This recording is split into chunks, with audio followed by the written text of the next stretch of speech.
किशनगढ़ राज्य के एक सुंदर गांव में कन्हैया नाम का एक व्यक्ति अपनी पत्नी राधा के साथ रहा करता था।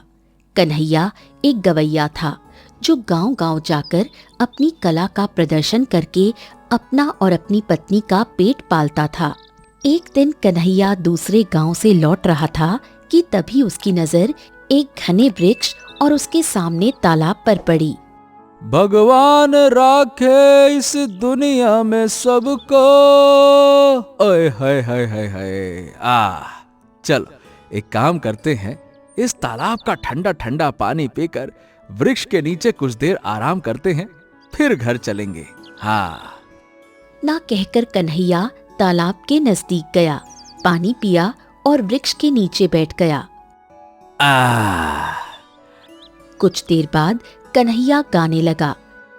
हो ईश्वर राखे इस जग में सबको, जानवर पंछी मनुष्य वृक्षों को। आहा हो।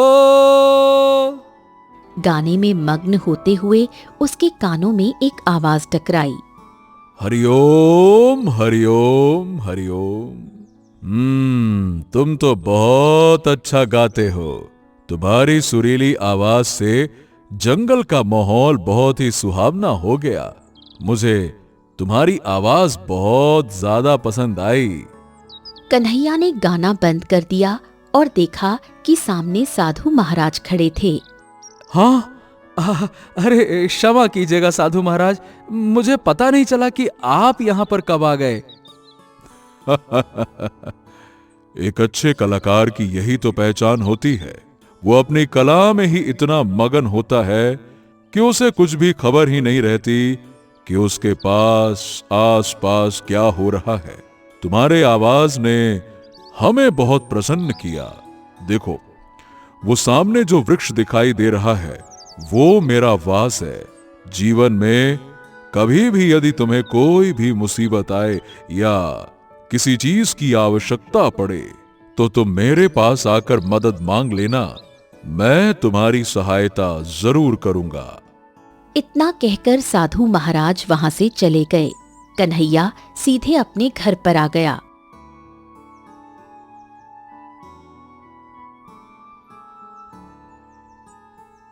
घर पहुंचकर कन्हैया ने कुछ धन अपनी पत्नी राधा के हाथ पर रखा और जंगल की सारी घटना बताई। अगर साधु महाराज ने आपकी प्रशंसा की है तो इसका मतलब आप काफी आगे तक जाएंगे। ये सुनकर कन्हैया मुस्कुराया। अगले दिन कन्हैया किसी दूसरे गांव में अपने गाने का प्रदर्शन करने जा रहा था कि रास्ते में उसे उसके गांव का क्रूर जमींदार मिल गया जो हमेशा उसका मजाक उड़ाया करता था। ये फटी आवाज से क्यों गाता है तू भैंस ससुरा? अरे ओ कन्हैया, आज किसे अपना ये बेसुरा गीत सुनाने जा रहा है रे? कितनी बार कहा है कि गाना वाना छोड़कर कोई छोटी मोटी मजदूरी करना शुरू कर दे। आखिर अपनी बेसुरी आवाज से तू कमा ही कितना लेता होगा, हैं? ऐसा है जमींदार जी, जितना भी कमाता हूँ वो मेरी पत्नी के लिए काफी होता है। तुम्हारे सामने कम से कम हाथ तो नहीं फैलाना पड़ता। है तो 2 कौड़ी का गवैया और बातें बिल्कुल राजाओं वाली करता है। देख, गांव वाले तेरी झूठी प्रशंसा करते हैं, तेरी बेसुरी आवाज सुनकर तेरे सामने तारीफ करते हैं, पर पीठ पीछे तेरा मजाक उड़ाते हैं। लेकिन इस गांव में केवल मैं ही हूँ जो तेरा मुंह पर मजाक उड़ाता हूँ, समझा बेसुरा गायक। जमींदार हंसता हुआ वहां से चला गया। कन्हैया की आंखों में आंसू आ गए और वो आगे बढ़ गया। कन्हैया गांव की सीमा तक पहुंचा कि तभी गांव का मुखिया दौड़ते हुए उसके पास आ पहुंचा। कन्हैया कन्हैया कन्हैया, देखो, अब मेरी बात सुनो। गांव वालों ने मुझे बताया कि जमींदार ने आज फिर से तुम्हारा मजाक उड़ाया, अब बेइज्जती की। हाँ, तो कौन सी नई बात है मुखिया जी? वो तो हमेशा ही मेरा मजाक उड़ाता है। क्या है इसमें नया? अब देखो कन्हैया, जमींदार की मजाक की वजह से तुम अपना गाना मत छोड़ना। वो तुमसे इसीलिए जलता है क्योंकि इस गांव में केवल तुम ही तो हो जिसने कभी उससे कर्ज नहीं लिया। मैं तुमसे काफी समय से कह रहा हूं कि तुम अपनी कला का प्रदर्शन राजमहल में क्यों नहीं करते। देखो, एक बार राजमहल चले जाओ और गाकर दिखा दो वहां पे। हो सकता है कि महाराज को तुम्हारा गीत पसंद आ जाए, और अगर पसंद आ गया कन्हैया तो सोचो, आहा, सीधे साक्षात कृष्ण भगवान कन्हैया का आशीर्वाद मिल जाएगा। तुम गवैया से सीधे राज गायक में बदल जाओगे। सोचो। मुखिया की बातें कन्हैया के मन में घर कर गईं। कन्हैया चुपचाप वहां से चल पड़ा। शाम को कन्हैया ने अपने घर पर आकर सारी घटना पत्नी को बताई। आखिर जमींदार को तुमसे चिढ़ क्या है? वो हमेशा तुम्हारा मजाक उड़ाता रहता है। मुखिया जी ने बिल्कुल सही कहा है। तुम्हें अपनी कला का प्रदर्शन राज्य महल में महाराज विक्रम के सामने करना चाहिए। मुझे विश्वास है तुम्हारा गीत महाराज को बहुत पसंद आएगा और वो तुम्हें ढेर सारा इनाम देंगे। हो सकता है कि वो अपने राज दरबार में तुम्हें गायक भी बना दे। हाँ, तुम ठीक ही कह रही हो। अब मैं भी यही सोचने लगा हूं कि एक बार कोशिश करने में क्या जाता है। अगले दिन कन्हैया राज दरबार में पहुंचा। राज दरबार में राजा विक्रम सिंहासन पर बैठे थे। कन्हैया कुछ कहने ही वाला था कि तभी तेज कदमों से राजा विक्रम का मंत्री आया और राजा के कान में फुसफुसाया। महाराज, हमारे नगर की सीमा पर फिर से व्यापारी लूट गए हैं। डाकू चंबल सिंह ने व्यापारियों का जीना हराम करके रखा है। ओह, न जाने कितने सैनिक हमने डाकू चंबल सिंह को मारने के लिए भेजे, मगर जब भी खबर आती है केवल यही आती है कि डाकू चंबल सिंह नहीं बल्कि हमारे सैनिक मारे गए। अगर डाकू चंबल सिंह कुछ दिन और जीवित रहा तो प्रजा में हमारा तो सम्मान ही खत्म हो जाएगा। और वैसे भी दूसरे राज्यों के राजा मुझ पर हंस रहे हैं और कह रहे हैं कि ये किस काम का राजा है जो एक डाकू तक को नहीं मार पा रहा। अब महाराज, आप चिंता मत कीजिए। मैंने नई योजना बनाई है। अगले एक सप्ताह के अंदर आपको डाकू चंबल सिंह की या तो मारे जाने की खबर मिलेगी या फिर बंदी बनाए जाने की खबर मिलेगी। इतना कहकर मंत्री वहां से चला गया। राजा विक्रम ने कन्हैया की ओर देखा। कौन हो तुम और यहाँ क्यों आए हो? महाराज की जय हो। प्रणाम महाराज। मैं एक गवैया हूँ महाराज। अपनी कला का प्रदर्शन आपके सामने करना चाहता हूँ। समझ गया। तो फिर तुम कोई ऐसा गीत सुनाओ जिससे मेरी सारी चिंता दूर हो जाए। कन्हैया अपनी अच्छी आवाज में गीत गाने लगा। ओ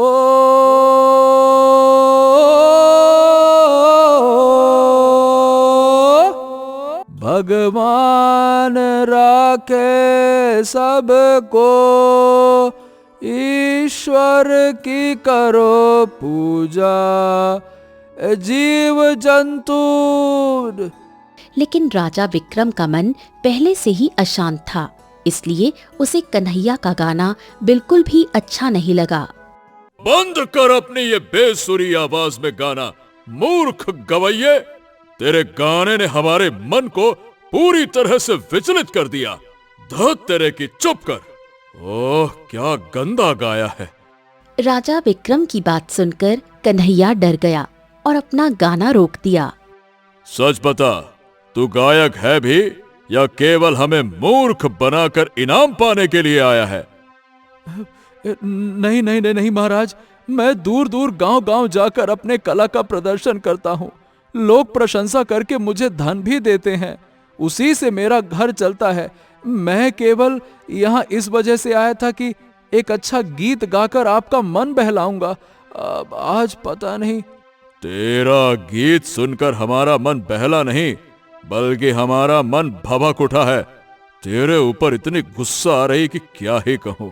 खैर, आज के बाद अगर तू राज दरबार के आसपास भी भटक गया तो हमसे बुरा कोई नहीं होगा।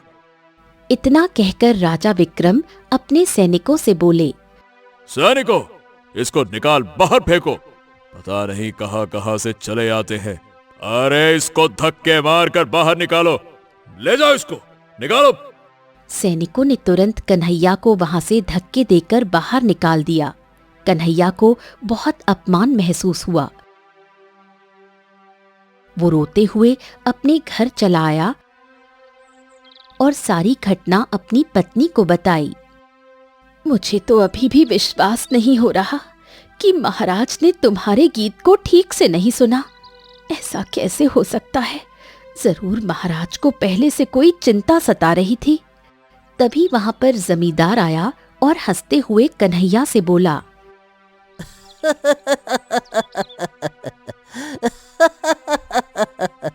अरे तुम्हें क्या लगता है कन्हैया कि महाराज तुम्हें महल से धक्के देकर बाहर निकाल देंगे और मुझे खबर भी नहीं होगी?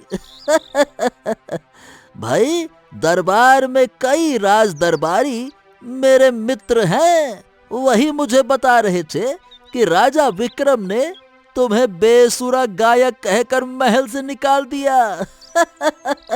अरे माफ करना, निकाला नहीं, धक्के मारकर भगाया है। और कहा, दरबार के आसपास भी मत भटकना, नहीं तो अब तो तुम्हें विश्वास हुआ ना कि मैं बिल्कुल सही कह रहा था। चलो भाई, लगाओ अपना सुर। मजा आया, बड़ा मजा आया। जमींदार हंसते हुए वहां से चला गया। कन्हैया की आंखों में आंसू आ गए। आज के बाद कभी गाना नहीं गाऊंगा। जमींदार सही कहता है, मैं वास्तव में बहुत बेसुरा गाता हूँ, बहुत बेसुरा। जमींदार की बात पर विश्वास मत करो। नहीं, अब नहीं गाऊंगा राधा, कभी नहीं गाऊंगा, कभी नहीं। उसी दिन से कन्हैया ने गाना छोड़ दिया और छोटी मोटी मजदूरी करके अपना और राधा का पेट पालने लगा। समय ऐसे ही बीतने लगा। एक दिन कन्हैया मजदूरी करने जा रहा था कि उसकी पत्नी राधा ने उसे रोक लिया। आपने तो गाना बिल्कुल छोड़ ही दिया है। आपको इस उम्र में इतनी मेहनत करते हुए देखना बड़ी तकलीफ देता है। कभी सोचा है कि हमारा बुढ़ापा कैसे कटेगा? क्या मतलब है तुम्हारा राधा? हमारी शादी को 10 साल हो चुके हैं, परंतु अब तक हम संतान सुख से वंचित हैं। अगर हमारा कोई पुत्र होता तो आज इतना बड़ा होता कि तुम्हारे काम में तुम्हारा हाथ बटा सकता था। सच तो ये है कि मैं मां नहीं बन सकती, क्योंकि वैद्य जी ने पहले ही बता दिया था कि मुझे कभी संतान सुख प्राप्त नहीं होगा। मैं बांझ हूं। कन्हैया कुछ देर गहरी सोच में डूब गया। अचानक उसके मन में एक विचार आया। नहीं, मैं पिता बन सकता हूँ। मुझे याद है, कुछ समय पहले साधु महाराज मिले थे मुझे। उन्होंने कहा था कि अगर तुम्हें कभी भी किसी चीज की जरूरत पड़े तो मेरे पास आ जाना, मुझे बताना। मैं उनके पास जाऊंगा, वो मेरी सहायता जरूर करेंगे। हाँ। इतना कहकर कन्हैया घर से निकल गया।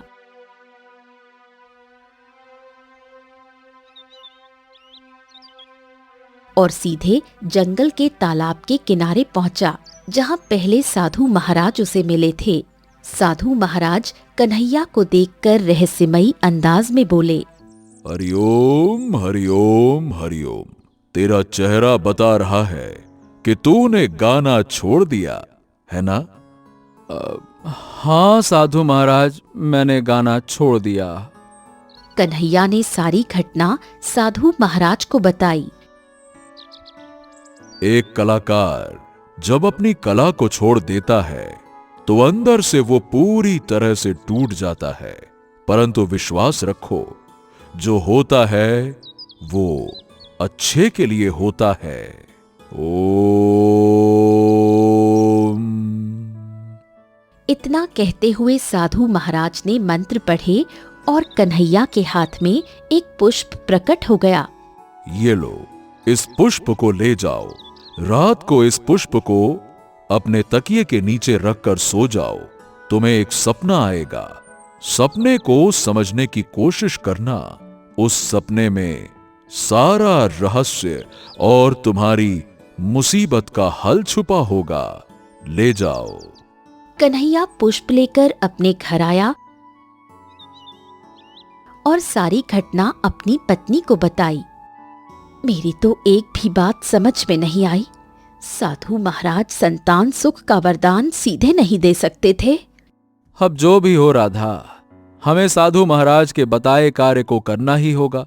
कुछ नहीं तो देखो, हो सकता है कुछ हो जाए। कन्हैया रात को पुष्प को तकिए के नीचे रखकर सो गया। कन्हैया को सोए हुए थोड़ी देर हो गई कि उसने अपने आप को एक बड़े ही विचित्र स्थान पर पाया। वहां एक सुंदर बांसुरी रखी थी और उसकी मधुर धुन जंगल में गूंज रही थी। जैसे ही कन्हैया ने बांसुरी को हाथ लगाया, अगले ही पल उसने अपने आप को एक पहाड़ी पर पाया। अरे, ये तो नील नगरी की पहाड़ी है। हमारे गांव से थोड़ी दूरी पर ही है ये। कन्हैया की नजर एक वृक्ष पर पड़ी। उस वृक्ष पर रंग बिरंगी रोशनी चमक रही थी। अगले ही पल कन्हैया की आंख खुल गई और वो उठकर बैठ गया। उसका शरीर पसीने में तरबतर था। अगले दिन कन्हैया ने सपना अपनी पत्नी राधा को बताया। अरे राधा, पहली बार जो जगह मैंने सपने में देखी थी ना, वो बांसुरी की जगह थी। जब मैंने बांसुरी को छूने का प्रयास किया, मैं पहुंच गया दूसरे स्थान पर और वो नीले नगरी की पहाड़ी थी। साधु महाराज ने कहा था कि सारा रहस्य सपने में छुपा है। तुम सही कह रही हो। तो फिर आपको नीले नगरी की पहाड़ी में जाना चाहिए। हो सकता है कि वहां कोई रहस्य छुपा हो जिसके बारे में साधु महाराज आपको बताना चाहते हैं। अगले दिन कन्हैया पहाड़ी पर पहुंचा। एक वृक्ष पर रोशनी फूटने लगी। हाँ, ये तो वही वृक्ष है जो मुझे सपने में दिखाई दिया था। कन्हैया वृक्ष के नजदीक गया। अचानक रंग बिरंगी रोशनी से एक परी प्रकट हुई। मैं जानती हूँ कि तुम्हें साधु महाराज ने यहाँ भेजा है। हैं? तुम कैसे जानती हो? ये स्थान केवल कुछ ही मनुष्यों को सपने में दिखाई देता है। साधु महाराज ने तुम्हें पुष्प दिया होगा। उस पुष्प के चमत्कार से तुम्हें ये स्थान दिखाई दिया। हाँ, मेरी शादी को कई वर्ष हो गए, लेकिन मेरी पत्नी संतान सुख से वंचित है। मैं चाहता हूं कि उसकी गोद हरी भरी हो जाए। परी ने कन्हैया को फल दिया। इस फल को ले लो, लेकिन तुम्हें वचन देना होगा। जब ये फल तुम्हारी पत्नी को खिलाया जाएगा, वो गर्भवती हो जाएगी और तुम्हें पुत्र मिलेगा। परंतु जब तुम्हारा पुत्र 20 वर्ष का होगा, तब तुम्हें उसे यहीं लाना होगा। तुम्हारे पुत्र को एक बहुत ही महत्वपूर्ण कार्य करना है, और वो कार्य क्या है ये मैं तुम्हें बाद में बताऊंगी। कौन सा कार्य? क्या तुम अभी नहीं बता सकती? नहीं, जब तुम 20 वर्ष बाद उसे यहाँ लेकर आओगे, तब तुम्हें स्वयं पता चल जाएगा। इतना कहकर परी वहां से गायब हो गई। कन्हैया फल को लेकर अपने घर लौट आया। कन्हैया ने सारी घटना अपनी पत्नी राधा को बताई और उसे फल दे दिया। राधा ने फल खा लिया। कुछ समय बाद कन्हैया घर आया। एक खुशखबरी सुनिए, मैं गर्भवती हूँ। कन्हैया बहुत खुश हुआ। समय बीतता गया। राधा ने एक सुंदर पुत्र को जन्म दिया। आले आले आले अरे बेटवा जी, क्या हाल है आपके? हे राधा, इसका नाम हम लोग रखेंगे ना अशोक। क्या कहती हो, कैसा नाम है? आपने तो मेरे मुंह की बात छीन ली। मेरे मन में भी यही नाम रखने का विचार था। समय बीतता गया, अशोक बड़ा होने लगा और उसके अंदर भी पिता कन्हैया जैसी सुंदर आवाज और गायकी की प्रतिभा विकसित होने लगी। देखते ही देखते अशोक 20 वर्ष का हो गया। एक दिन वो गांव की चौपाल में गीत सुना रहा था। हो भगवान राखे इस जग में सबको, अरे भगवान की है माया ये सब रहे संग, मनुष्य पंछी वृक्ष और जानवर सब। तभी गांव का जमींदार हंसते हुए बोला, अरे भैया, भगवान का नाम लेकर क्यों उसको बदनाम करता है रे भाई? तेरे बाप ने भी गाना गाकर अपना जीवन बर्बाद कर लिया। अब तू भी अपना जीवन क्यों बर्बाद कर रहा है? तू काहे को गवैया बना बैठा है रे? ये सुनकर वहां बैठा मुखिया क्रोधित होकर जमींदार से बोला, जमींदार, 20 वर्ष पहले तुमने कन्हैया का मनोबल तोड़ दिया था, अब उसके पुत्र का भी मनोबल मत तोड़ो। मैंने कन्हैया का मनोबल कब तोड़ा भाई? झूठ क्यों बोलते हो मुखिया? सही बात तो ये है कि बरसों पहले राजा विक्रम ने कन्हैया को राजमहल में अपमानित करके निकाला था। अरे अरे अरे अरे, क्षमा करना, धक्के मार कर निकाला था और ये भी कहा था कि राजमहल के आसपास भटके तो कठोर सजा मिलेगी। तब से ही उसने अपना गाना बंद कर दिया, क्योंकि उसे यकीन हो गया कि वो बेसुरा ही गाता है। और यही बात मैं अशोक को समझा रहा हूँ कि वो भी अपने पिता की तरह बेसुरा ही गाता है। इतना कहकर जमींदार अशोक का मजाक उड़ाता हुआ वहां से चला गया। अशोक को पिता की कहानी सुनकर क्रोध आया। शांत हो जा अशोक, शांत हो जा। जमींदार हमेशा से कन्हैया से जलता आया है और अब वही जलन तुम्हारे लिए उसके अंदर पनप रही है। अशोक अपने घर चला आया और सारी घटना अपने माता पिता को सुनाई। पिताजी, सच सच बताइएगा, 20 वर्ष पहले कौन सी घटना हुई थी? कन्हैया की आंखों में आंसू आ गए और उसने अशोक को सारी घटना बताई। हाँ, राजा विक्रम ने मुझे अपमानित करके अपने महल से बाहर निकाल दिया था। बस यही हुआ था और कुछ नहीं। अशोक बुरी तरह क्रोधित हुआ। बेटा शांत हो जा। मैं जानता हूं कि तुम्हारे अंदर मेरी ही गायकी की प्रतिभा है। क्रोध को शांत रखो बेटा। एक कलाकार को अपने मन को शांत रखना पड़ता है। आज तुम्हें मेरे साथ नीली नगरी की पहाड़ी पर चलना है बेटा। हैं? नीली नगरी की पहाड़ी? हाँ, मैंने किसी को वचन दिया था और उसे निभाना ही होगा। कन्हैया अशोक को उस वृक्ष के पास ले गया जहां 20 वर्ष पहले परी प्रकट हुई थी। जैसे ही वो वृक्ष के नजदीक पहुंचे, रंग बिरंगी रोशनी से वही परी प्रकट हुई। तुमने अपना वचन निभाया। परी को वहां अचानक प्रकट होता हुआ देख अशोक बुरी तरह चौंक पड़ा। मुझे देखकर चौंकने की जरूरत नहीं, मेरे ही वरदान से तुम जन्मे हो। अब तुम्हें एक महत्वपूर्ण कार्य करना है। अब तो तुम मुझे बता सकती हो कि मेरे पुत्र को कौन सा कार्य करना है। तुम्हें तुम्हारा सपना याद है? हाँ हाँ हाँ हाँ हाँ, याद है।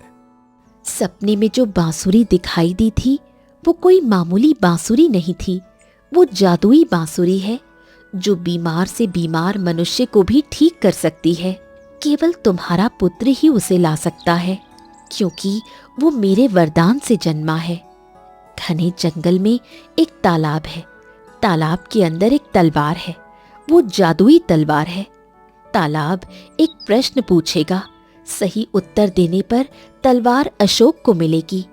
और अगर मैंने गलत उत्तर दिया तो? विश्वास करो, तुम्हें इस परीक्षा में सफल होना ही होगा। मेरे पुत्र की जान खतरे में क्यों? चिंता मत करो, ये मेरे वरदान से है। इसे तलवार जरूर मिलेगी। अच्छा, लेकिन तलवार के बाद मुझे करना क्या होगा? तलवार प्राप्त करने के बाद आगे बढ़ना। घनी झाड़ियों में जादुई बांसुरी मिलेगी। बांसुरी पर एक राक्षस अपना अधिकार जमाएगा। तुम्हें उस तलवार से उसे हराना होगा। उसके बाद बांसुरी तुम्हारी होगी और जीवन भर उसका प्रयोग अपनी बुद्धि से करना। अशोक तैयार हो गया और अपने पिता की ओर देखकर बोला, पिताजी, आप मेरा यही इंतजार कीजिए। मैं अब जल्द ही वापस आ जाऊंगा। हाँ बेटा, मेरा आशीर्वाद तुम्हारे साथ है। जाओ बेटा। कन्हैया की आंखों में आंसू आ गए। अगले ही पल परी रंग बिरंगी किरणों से वहां से गायब हो गई। अशोक आगे की ओर चल दिया। बहुत दूर चलने के बाद अशोक को एक तालाब नजर आया। हाँ, लगता है ये वही तालाब है जिसके बारे में परी ने मुझे बताया था।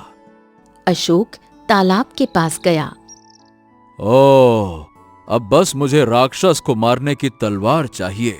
हाँ। तालाब ने अशोक से एक सवाल पूछा। तुम्हें पहले एक प्रश्न का उत्तर देना होगा। अगर गलत उत्तर दिया तो जलकर राख हो जाओगे। पूछो, मुझे पता है तालाब। पूछो तो सही, अपना प्रश्न पूछो। सुनो पथिक, बताओ वो क्या है जो जितना निकलता है उतना ही बढ़ता है? सांसें। सांसें जितनी ज्यादा निकलती हैं उतना ही हम जिंदा होते हैं। ये जीवन का संकेत है। तूने प्रश्न का सही उत्तर दिया। अशोक के हाथ में एक तलवार प्रकट हो गई। इस तलवार से तो राक्षस का अंत तो करेगा ही करेगा। जब तक तेरे पास ये तलवार रहेगी तब तक बड़े से बड़ा योद्धा भी इस तलवार का मुकाबला नहीं कर पाएगा। इसीलिए इसे अपने पास हमेशा सुरक्षित रखना। इतना कहकर तालाब की आवाज बंद हो गई। अशोक आगे की ओर बढ़ा। बहुत दूर चलने के बाद घनी सर्दियों में उसे रंग बिरंगी किरणों से चमकती हुई एक बांसुरी नजर आई। बांसुरी को अशोक जैसे ही उठाने का प्रयास करने लगा, उसी समय वहां एक राक्षस प्रकट हुआ।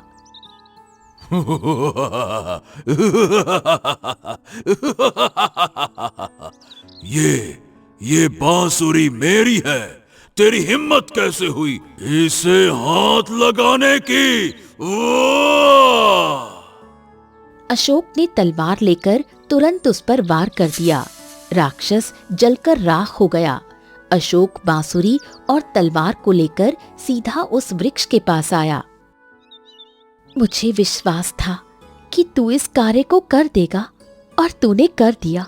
अपनी बुद्धि और धैर्य के बल पर इस बांसुरी और इस तलवार का प्रयोग करना, ये मेरी तरफ से तुम्हारे लिए एक वरदान है। परी गायब हो गई। अशोक अपने पिता को लेकर घर आया। कुछ दिन ऐसे ही बीत गए। एक दिन गांव का मुखिया अशोक के घर पर पहुंचा और कन्हैया को देखकर बोला, कन्हैया, तुम्हें पता है क्या, राजा विक्रम की इकलौती पुत्री चंद्रलेखा बीमार हो गई है। राजा विक्रम बहुत चिंता में है और उन्होंने ऐलान किया है कि जो भी उनकी पुत्री को बचाएगा वो उसे अपना आधा राज्य इनाम में दे देंगे। इतना बोलकर मुखिया वहां से चला गया।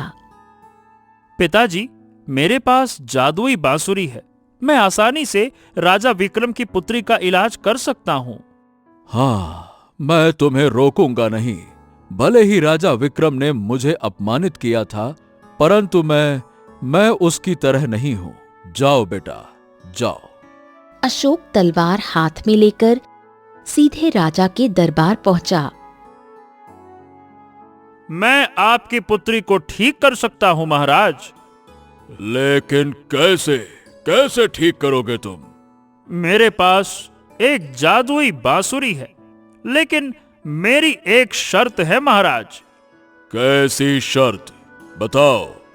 जब आपकी पुत्री स्वस्थ हो जाएगी तो आपको मुझे इस राज्य का राजा बनाना होगा और अपनी पुत्री से मेरा विवाह करना होगा। ओह, हाँ, ठीक है, हमें यह मंजूर है। बस हमारी राजकुमारी को जल्द से जल्द ठीक करो। चलो। राजा विक्रम अशोक को चंद्रलेखा के कक्ष में ले गया। अशोक बांसुरी बजाने लगा। बांसुरी की धुन जैसे ही चंद्रलेखा के कान से टकराई, उसका नीला शरीर सही होने लगा और उसने आंखें खोल दी। पिताजी, मैं ठीक हो चुकी हूँ। ऐसा लग रहा है जैसे मैं बीमार ही नहीं थी। राजा विक्रम की आंखों में आंसू आ गए। अशोक और चंद्रलेखा का विवाह उसी समय संपन्न हो गया और अशोक को राज्य का राजा घोषित कर दिया गया। कुछ समय अशोक महल में अपनी पत्नी चंद्रलेखा के साथ रहा। एक दिन विक्रम अशोक से बोला, अशोक, अब हम इस राज्य से मुक्त होकर अपने बाकी का जीवन ईश्वर की आराधना में लगाना चाहते हैं। इसीलिए अब हम जंगल जा रहे हैं तपस्या करने के लिए। लेकिन जाने से पहले हमें यह जानना है कि तुम्हारे माता पिता कौन हैं। उन्हें यहाँ बुलाओ। महाराज, मैंने अपनी माँ और पिता को संदेश भेज दिया है। कुछ देर बाद वो दोनों यहीं पर आ रहे हैं, आप चिंता मत करिए। उनसे बिना मिले आपको मैं नहीं जाने दूंगा। कुछ देर बाद कन्हैया और राधा वहां आ पहुंचे। राजा विक्रम कन्हैया को देखकर बुरी तरह से चौंकते हुए बोला, हाँ, तुम तो वही गवैये हो ना, जिसे हमने बरसों पहले अपमानित करके दरबार से निकाला था। बिल्कुल महाराज, और मैं उसी गवैये का पुत्र अशोक हूँ। मैं भी गाना गाता हूँ और मेरी इस कला की वजह से ही आज आपकी पुत्री सही हुई और वो मेरी पत्नी बन चुकी है। राजा विक्रम को बहुत अफसोस हुआ। हाँ, हमें समझ में आ गया, सब समझ में आ गया। और हमें अफसोस है कि 20 साल पहले हमें तुम्हारा गाना पसंद तो आया था, लेकिन हम इतनी ज्यादा चिंता में थे कि हम गाने पर अपना गुस्सा निकाल बैठे और वो एक बहुत बड़ी गलती कर बैठे। बस महाराज, नहीं, मुझे आपसे कोई शिकवा नहीं है। अगर आप मुझे अपमानित करके महल से बाहर ना निकालते तो शायद मेरा पुत्र अशोक कभी इस राज्य का राजा नहीं बन पाता। ये सब नियति का खेल है महाराज, नियति। तभी रंग बिरंगी किरणों से वही साधु प्रकट हुआ। तुमसे हमने कहा था कि जो होता है भले के लिए होता है। कन्हैया मुस्कुराने लगा और साधु वहां से गायब हो गया। राजा विक्रम अपनी पत्नी को लेकर जंगल तपस्या के लिए चला गया।